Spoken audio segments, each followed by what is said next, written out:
आपको सिखाते हैं कि किस तरह से ये मेन इंपॉर्टेंट नेम रिएक्शन हमारे सामने हैं। ये कुछ 12 के अराउंड नेम रिएक्शन है और इनका इस्तेमाल कन्वर्जन में किस तरह से करना है आपको आइए सीखते हैं।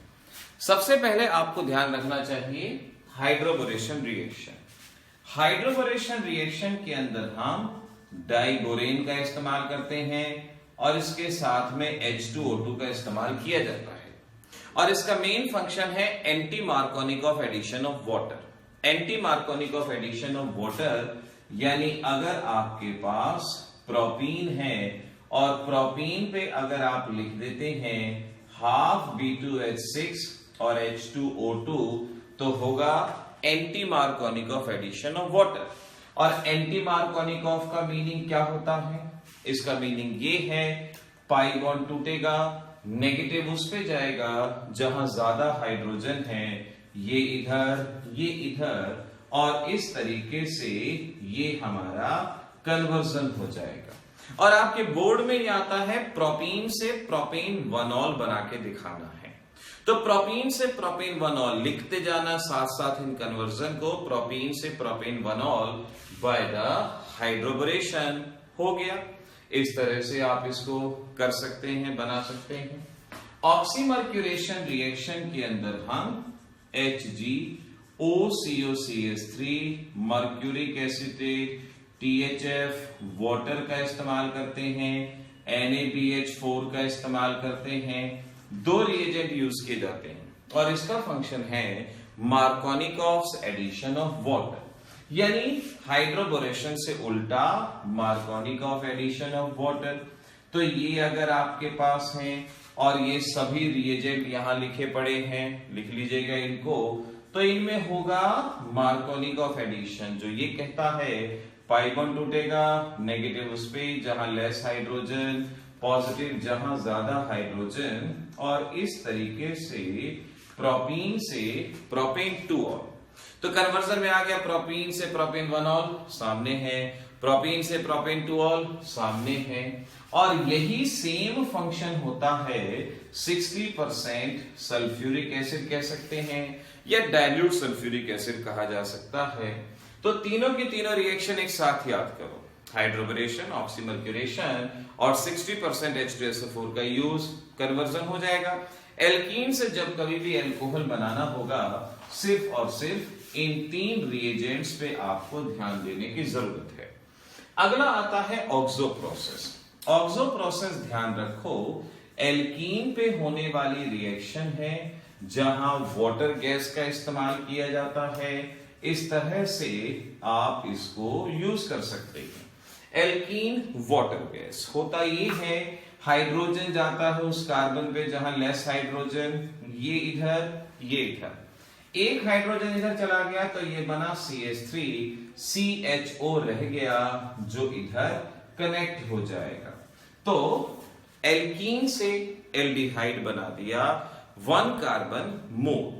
इथीन से प्रोपेनल बना दिया, यानी जब कभी भी एल्कीन में एक कार्बन बढ़ाना है आप इस रिएक्शन की हेल्प ले सकते हैं और इसी से निकल हाइड्रोजन की अगर रिएक्शन कराएंगे हाइड्रोजन ऐड हो जाएगा और ये एल्कोहल में कन्वर्ट हो जाएगा। तो ये भी कन्वर्जन आ गया। इथीन से प्रोपेनॉल बनाओ, इथीन से प्रोपेनल बनाओ तो वहां पर इस रिएक्शन की हेल्प ली जाएगी। देखिए मैंने कहा नेम रिएक्शन और उसके नीचे कन्वर्जन लिखते जाओ। कन्वर्जन लिखते जाओगे तो मालूम पड़ जाएगा कि कौन सा कन्वर्जन कहां यूज होगा एक्सेट्रा, ये हो जाएगा।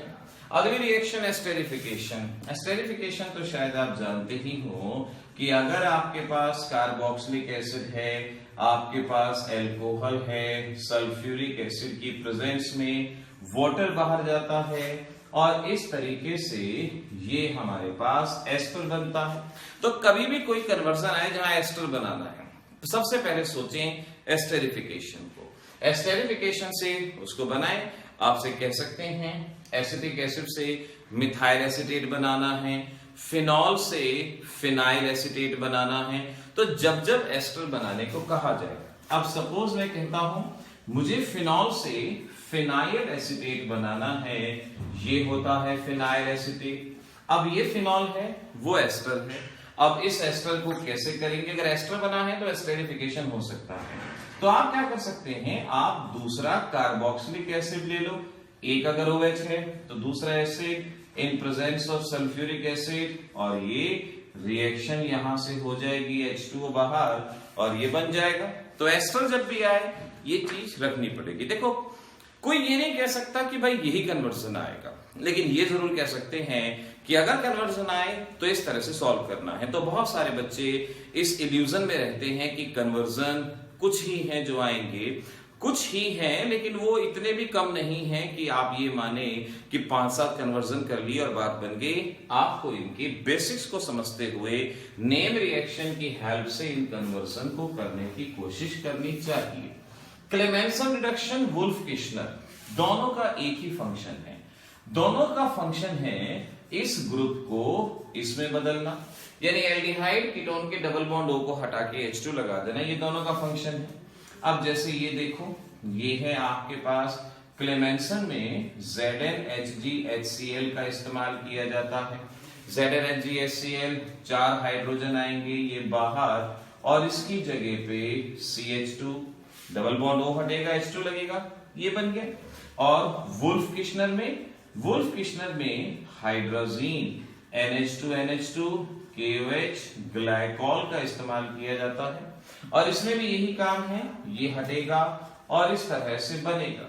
तो एल्डिहाइड कीटोन से एल्केन बनाना हो, नोट कर लेना इस बात को, एल्डिहाइड कीटोन से एल्केन बनाना है तो ये आपको यूज करना है। इथेनॉल से इथेन बनाना है, प्रोपेनॉल से प्रोपेन बनाना है।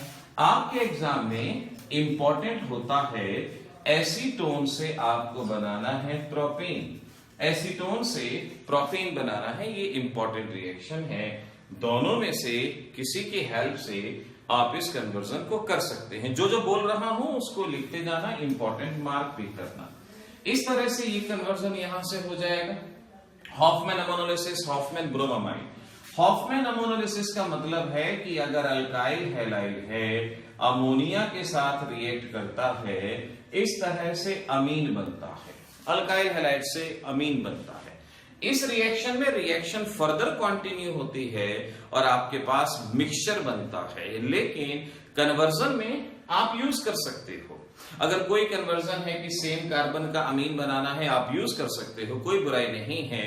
हाँ, अगर आपसे पूछ सकते हैं कि हॉफमैन अमोनोलिसिस की लिमिटेशन क्या है, तो लिमिटेशन यही है कि यहां मिक्सचर ऑफ अमीन बनता है।